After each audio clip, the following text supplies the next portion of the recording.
Le ciel gris n'y change rien. La Loire reste un fleuve magique. Les professionnels du tourisme réunis sous le label Vignobles et Découvertes en sont convaincus.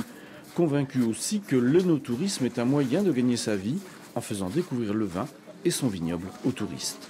Toutes les grandes régions françaises aujourd'hui essayent de développer cette offre. On est dans un schéma évidemment concurrentiel, mais nous avons plein d'atouts en Anjou avec une offre diversifiée à la fois de vin, de patrimoine et des gens accueillants prêts à en faire la promotion.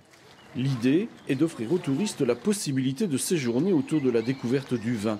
Visite de caves, restos servant des vins de Loire, hébergement dans le vignoble. On a vraiment une diversité d'hébergements.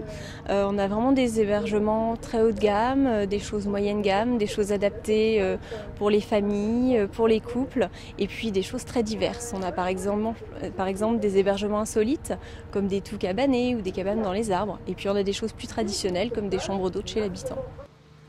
Prendre l'apéritif en soirée sur le fleuve ou dormir dans un authentique château du XIIIe, autant de pistes possibles.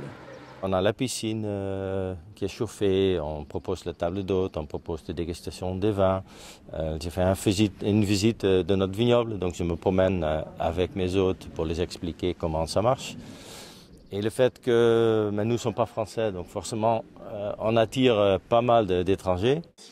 Attirer les étrangers et surtout leur donner envie de rester un peu plus longtemps entre Château de la Loire et océan.